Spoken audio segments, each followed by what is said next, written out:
What's up guys, it's Gone, and today we'll be looking at a timeline of the New York Yankees covering both their major and minor league developments over the years. Right now, the Yankees have one of the best records in all of baseball, a lot of their components seem to be clicking at just the right time, and they have the reinforcements waiting in the wings both from injuries and top prospects. They also have a top 5 farm system in all of baseball too, with the depth and star prospects alike. This combination of an excellent major league roster coupled with an elite level farm system is pretty rare in the grand scope of baseball, and often occurs when a team is just ending their rebuild. However, the Yankees have been competing for more than a half decade now, and are still in the spot that they're in today, a huge testament to their franchise as a whole. This series will look to cover the timeline to how the Yankees are a powerhouse they are today, both on the major league team and down on the farm, as well as look to find the underlying reason as to their organizational success. This video will cover the years 2013 to 2017, tackling how the Yankees built their core that is still widely in use today. But before we get onto this video, could you guys please hit the like and subscribe button? Currently, only 3% of people who watch my videos are subscribed, so if y'all do, not only would it help me grow my channel, but it would also encourage me to create more videos like this one for you guys. And without further ado, let's get on to the video. We'll start all the way back in 2013, representing a crossroads for their franchise and the beginning of what may be the shortest and most winningest rebuild in all of baseball history. The previous season was pretty good. They made it all the way to the ALCS, and although they were swept at the end of the day by the Tigers, they finished with great, albeit aging stars. In the 2012-2013 offseason, Brian Cashman filled the team with old veterans much past their prime. He re-signed Mariano Rivera, Hiroki Kuroda, and Andy Pettitte to one-year deals, and added Kevin Youkilis and Ichiro Suzuki, all of whom were much older than 30. The plan in 2013 was to see if they could have one last run with these guys, and then hit the reset button from there, hopefully to replenish what is now a middling farm system. And with Mariano Rivera announcing his retirement before the season, much of the focus was around him and the rest of the aging stars. Despite a late season push for the playoffs, they would ultimately come up short, snapping their 4-game playoff streak in the process, finishing 85-77, third in the AL East. On the lineup side, despite another excellent season from Robinson Cano, winning the Silver Slugger for second base and finishing 5th in MVP voting, and a return of Brett Gardner following an extensive elbow injury in 2012, the veteran sluggers around them failed to produce.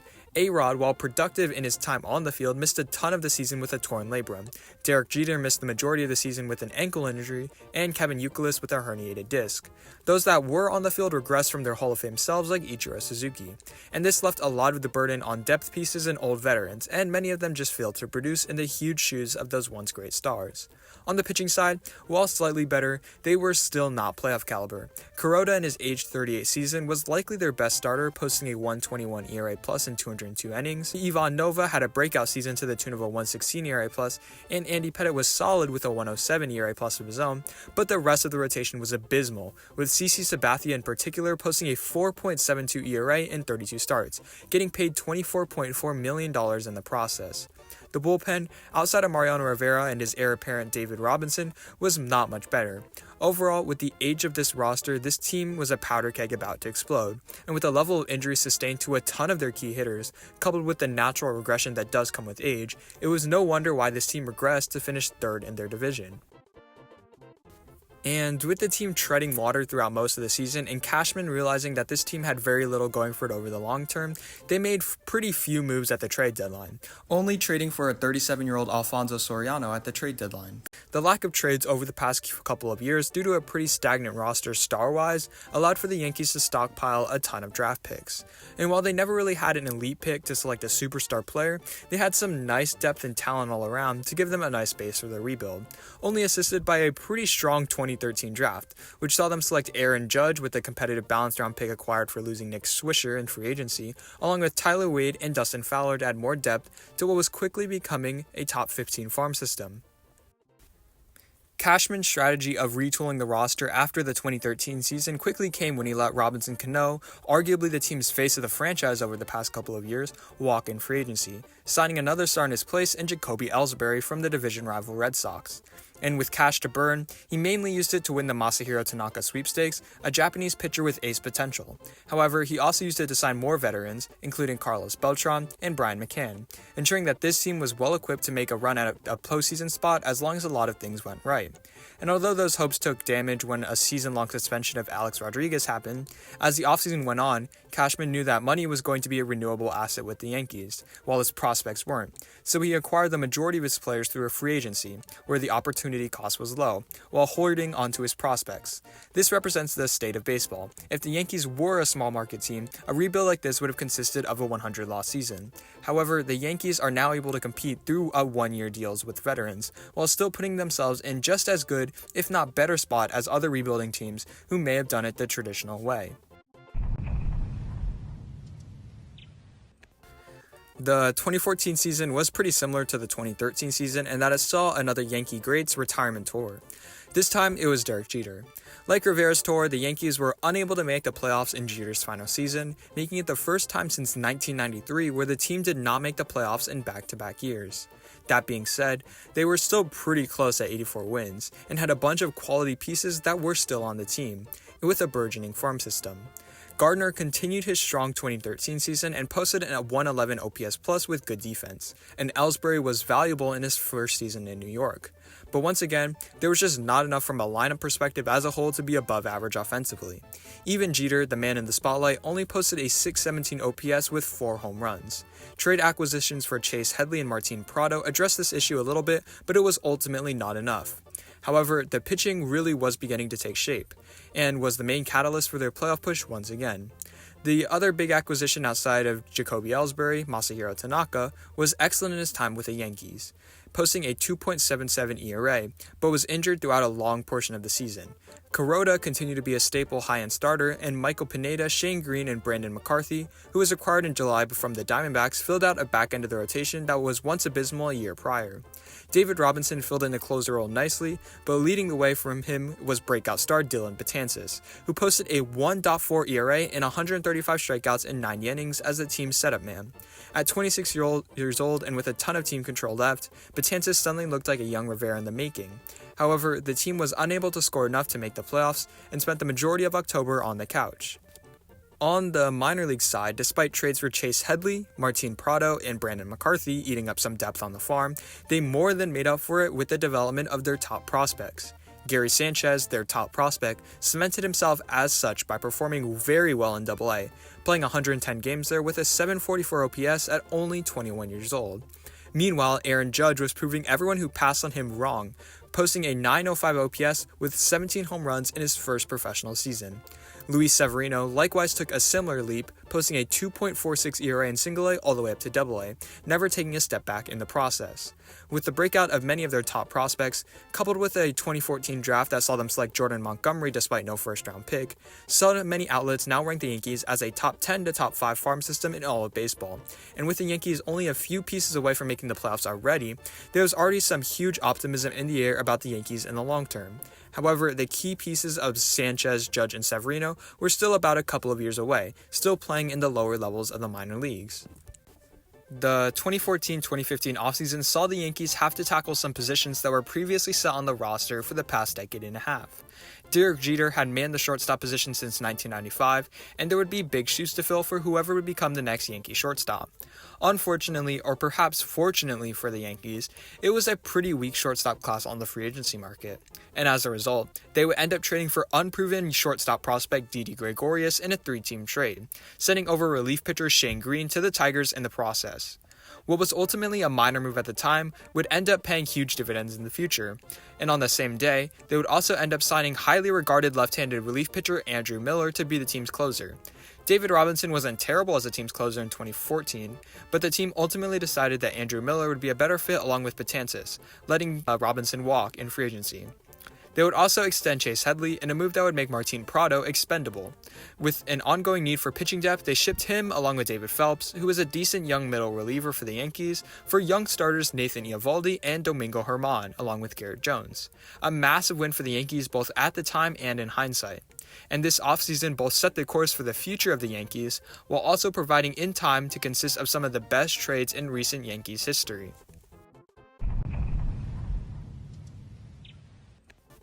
And to add even more positivity, the 2015 season really saw a consummation of Brian Cashman's plan of integrating the young talent with the veteran stars acquired in free agency to have major league success.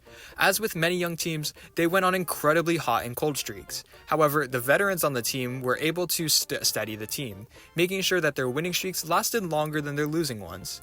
After not playing a single game last season, A-Rod came back, posted a 129 OPS plus season, and hit 33 home runs, getting some down-ballot MVP votes along the way. Beltran did the same, jumping his OPS over 100 points by striking out less and hitting the ball harder. And Mark Teixeira had his final All-Star season, posting a 144 OPS plus, and would have got some MVP votes if his season wasn't cut short. As for the youngins, while Didi Gregorius' bat was still developing, he proved, at least defensively, that he could man the position at a high level. Greg Bird was great as a bench bat in replacement for Teixeira, and John Ryan Murphy showcased a pretty solid bat from the catching position. Tanaka once again had to spend time on the injured list, but was the Yankees' best pitcher when healthy. And although CC Sabathia struggled again, the young talent in Nathan Eovaldi and Luis Severino both impressed, and that bullpen that was elite on paper did turn out to be very good. Andrew Miller did what everyone expected him to do, getting 36 saves to a 2.04 ERA, and Betances was still untouchable, with a 1.5 ERA this time. Him, along with swingman Adam Warren, anchored the bullpen for Andrew Miller, and for the last 2 years, the Yankees were always a couple of pieces away from just making the playoffs, and now that just a couple of things swung right there with this time, with like A-Rod and other pieces in the hitting department, they made the wildcard spot. And although they would lose to the Astros in the one-game wildcard game, fans certainly had a lot to be excited about, especially considering that it was supposed to be a rebuilding year for them. And of course, with it technically being a rebuilding year despite making the playoffs, the farm system would be under heavy scrutiny, along with their major league team. Luis Severino pitched excellently to the tune of a 2.45 ERA in the upper levels of the minor leagues to warrant a call-up. And although Aaron Judge struggled with strikeouts and saw his overall numbers regress, he moved all the way up to AAA just 2 years after being drafted. Jorge Mateo broke out on the prospect world as well, as the 2012 international signing stole 82 bases and had a 737 OPS in 117 games. As for the lower prospects, Domingo Germán, acquired in the Martin Prado trade, impressed in the lower levels of the minor leagues. In 2014, fourth-round pick Jordan Montgomery pitched to a 2.45 ERA in 132 innings, jumping him up on the prospect world as well. Meanwhile, Greg Bird and Gary Sanchez both made their major league debuts this year and looked primed to take some big spots coming in the 2016 season. And with all these developments, you could really see the makings of a pretty strong farm system, only bolstered by the 2015 first-round pick James Kaprielian and a very strong 2015 signing class, including Oswaldo Cabrera and Deivi Garcia. And with a team that already made the playoffs in the previous season and a burgeoning farm system, Cashman was able to buy low on a couple of players, only sacrificing a couple of lower-level minor league prospects and depth pieces in the process. He traded depth piece John Ryan Murphy for Aaron Hicks, a once-top prospect who struggled in his time with the Twins, starter Justin Wilson for pitching prospects Chad Green and Luis Sessa, and Adam Warren, who had a career year for Starlin Castro. However, the most important move of all of them was for Aroldis Chapman, who was bought low after the Reds feared he would be suspended for domestic violence. In the end, Chapman, who was in the prime of his career at 28 years old, was shipped for only 4 lower-level minor league prospects, making the most elite of bullpens even better at the end of the day. This retooling of the roster not only added more depth prospects, which would be more valuable assets in the future and could replace the ones that were traded to acquire Chapman, but also made the team as a whole much younger, as Cashman slowly started to integrate his young talent in with the veterans, rather than switch to a young team immediately. The 2016 season was filled with optimism. For the most part, this was the exact same team that made the playoffs in 2015, and they only really got better by adding Chapman. However, at the end of the day, those expectations were not met. Their hitting regressed back to below average. Mark Teixeira, an all-star for the team last year, dealt with injuries and underperformance, and same goes for Alex Rodriguez. And without those two staples in their production, the rest of the lineup really looked lackluster, with Ellsbury continuing to regress with age. Furthermore, although Tanaka had another great season and CC Sabathia rebounded, the rest of the rotation was shaky at best. Pineda pitched the entire season but wasn't good in his starts. Eovaldi and Luis Severino showed little improvement, and Ivan Nova continued to regress, losing his spot in the rotation entirely. However, this team still won 84 games, and there were a ton of bright spots, especially regarding the younger Yankee bats. Gary Sanchez, in his short playing time, looked like the best hitting catcher in the league. Didi Gregorius' bat steadily improved, and Starlin Castro, who was acquired for Adam Warren, looked like a solid infielder or depth option. Even Aaron Judge played a little bit, showing some promise as a power-hitting bat. However, Cashman and his crew at 52 and 52 going into the trade deadline realized that this team was not going to make it far into the playoffs and smartly chose to sell off on some of his expiring and overperforming assets. Lesser GMs likely would have stood pat, choosing to chase the success right now if more players go on hot streaks. Some likely would have even bought at the trade deadline. However, Cashman focused on creating his World Series winning squad, and he sold at the deadline to acquire assets that would better help his team in the future. First, they traded Aroldis Chapman, who was on the last year of his deal, to the Cubs for a huge haul, including top prospect Gleyber Torres. They got Adam Warren back, Billy McKinney, and Rashad Crawford.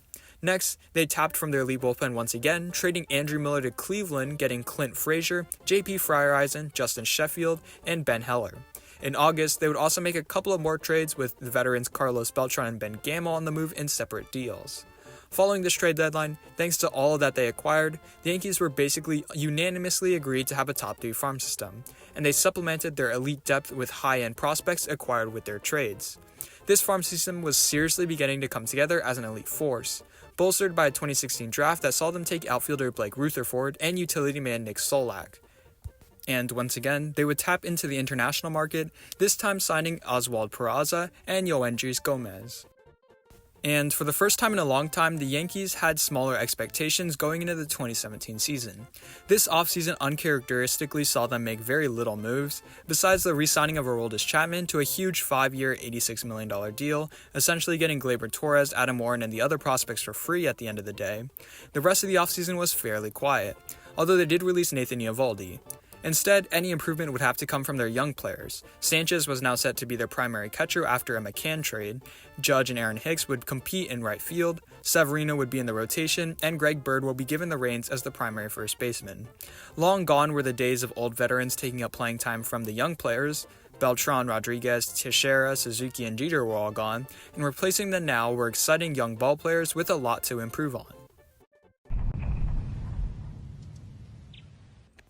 The 2017 season was exactly what the Yankees and their fans were hoping for. The culmination of years of developing young talent paid off with the best possible outcome. The team improved by 7 games, going 91-70 to earn the first wildcard slot. Despite not having an established star on the team entering the season, they left with multiple potential superstars following it. Aaron Judge put himself on the map, winning Rookie of the Year, finishing second in the MVP race, and being an All-Star. Gary Sanchez looked like the best hitting catcher in all of baseball, hitting 33 home runs, and although his defense did need a little bit of work, he looked like a star in the making. And Didi Gregorius, Starlin Castro, and Aaron Hicks all turned into very competent hitters, aiding a powerful lineup. On the pitching side, similar stuff happened over there. Although Masahiro Tanaka regressed, Luis Severino put himself on the map as well as one of the best young starters out there, posting a 2.98 ERA in 31 starts. Outside of him, Jordan Montgomery really impressed in his rookie season, posting a 3.88 ERA in 29 starts, and CC Sabathia and trade deadline acquisition Sonny Gray filled out the middle of to back-end rotations nicely. On the bullpen, although Chapman did take a step back, ailed by shoulder inflammation, Betances, Adam Warren, and Chad Green anchored what was once again a pretty strong bullpen. And at 57 and 47 going into the trade deadline, Cashman quickly went from a heavy seller to a heavy buyer extremely fast. He traded for Todd Frazier, David Robinson, and Tommy Kahnle, giving up their top prospect in 2016 first-rounder Blake Rutherford in the process, as well as trading for Sonny Gray from the Athletics, giving up 2015 first-rounder James Kaprielian and top prospect Jorge Mateo. And although these trades did hurt their farm system as a whole, they really were expendable in the grand scheme of things. Rutherford will be expendable with Judge and Hicks manning the outfield, and Mateo with Didi and eventually Gleyber Torres manning the infield. The Yankees got a lot better while sacrificing little from their overall long-term plans. And in the 2017 draft, they would have another strong haul, selecting Clark Schmidt with their first pick, as well as Glenn Otto in the later rounds. This team went all the way to Game 7 of the ALCS before losing to the Houston Astros. Judge, Sanchez, and Severino all showcased their elite-level potential, and although it hurt to come so close to a World Series, the future was still extremely bright, with more stars coming over the horizon still in their farm system, like Gleyber Torres. After what was really a season in which the Yankees played with house money regarding their fans' expectations, the Yankees really went after a potential dynasty following the 2017 season. By creating a team filled with young stars, the Yankees were able to achieve the same success that they've had over the past decade, but it only cost a fraction of what it usually does before. As a result, Cashman had a surplus of money and was able to now use that asset to add to this team even more. They traded for 2017 NL MVP Giancarlo Stanton, eating up a ton of money in exchange for a lesser haul, trading Starlin Castro to pave way for Gleyber Torres and 2 lower-level minor leaguers, filling the hole on this team in the DH position. After this, the team really had the components of a dynasty. There really weren't any holes in this lineup if everyone played to expectations. MVP Stanton would man the DH position, having hit 59 home runs the year prior. Greg Bird looked like a competent first baseman. Gleyber Torres was the top second base prospect with star written all over him. Didi Gregorius showcased that his bat was developing nicely along with his elite glove. Miguel Andujar had a breakout season in the upper levels of the minor leagues and looked poised to be the starting third baseman. Gary Sanchez already looked like a Hall of Fame catcher, and the outfield was filled with stars like Aaron Judge, Brett Gardner, and Aaron Hicks. And in the rotation, they had Severino, Tanaka, Sabathia, Gray, and a bunch of other young and exciting prospects, especially Domingo Germán, to join the rotation. And the bullpen was, as usual, excellent. This team Cashman built was already filled with superstars, and with years of controllable assets left and a pretty good farm system despite graduations and trades, he really did have the potential to create a dynasty led on the backs of his homegrown players. So, with this first part of the timeline over, the Yankees were able to turn a team filled with aging stars with little to no financial flexibility into a team filled with young superstars in just a couple of years with a ton of financial flexibility, all without the benefit of a losing season to warrant a high-end draft pick. From this historic rebuild, or more aptly named retooling, the question really becomes, is the main factor driving all of this money, or the Yankees' elite scouting and development team? Could a small market team with less financial flexibility do this same timeline to the same results if they had a good enough development team? Well, in my opinion, no. The Yankees bought a ton of former All-Stars, and using them were able to assimilate their young major leaguers in, and protect them when they weren't ready. A rebuilding team with less financial flexibility would be more likely to not only have a worse product on the field, as it could not buy major league stars to make their team watchable as they developed the farm, but they could also not maintain the winning culture or cushion the landing of their young prospects to give them time to adjust. So, not only is the product on the field better, but the rebuild as a whole actually lasts less and yields better results as a result of more developed prospects. Now, do I think that the Yankees development squad played a huge role? Yes. Aaron Judge was a huge diamond in the rough at 32, and Gary Sanchez was a little-known international signee that turned into one of the brightest young catchers in all of baseball. However, did money play a factor as well? Also, yes. I doubt that Didi Gregorius' development does not come as smoothly if it weren't for the bevy of all-stars surrounding him in his first couple of years. Also, Andrew Miller and Aroldis Chapman would have never happened for a small market team, as they could never afford them or take the financial risk that could have set them back years. The Yankees can take these risks knowing that the financial commitment is never going to be too great, and can therefore look like geniuses when they now have the assets to trade for even more young prospects. Overall, the lesson here is that a big market team can rebuild on the fly, while also shortening the length of their rebuild through a surplus of financial assets which they can use as a tool to acquire more young prospects, while also improving the play on the big league field at the time. However, what the Yankees did specifically is a testament to one of the better development squads in the league, and their rebuild was historic even for large market teams. Well, thank you guys so much for watching. Remember, if you enjoyed, please like, share, and subscribe, and comment down below new video ideas. If you would like me to make a part 2 on this video, where I cover the years 2018 to 2024, also let me know in the comments down below. This video was brought to you because a comment said that he wants me to do the Yankees, so if you want another team for me to do that also has a good rebuilding story, let me know in the comments down below. Or if you have any other ideas regarding like draft or trades, also let me know. Right now, the Garrett Crochet video is going to come out very soon, probably on Friday, and then the Yankees part 2 video will hopefully come out the next week, but we'll see. And if you have any other ideas, again, let me know in the comments down below, and I will see you guys in the next one.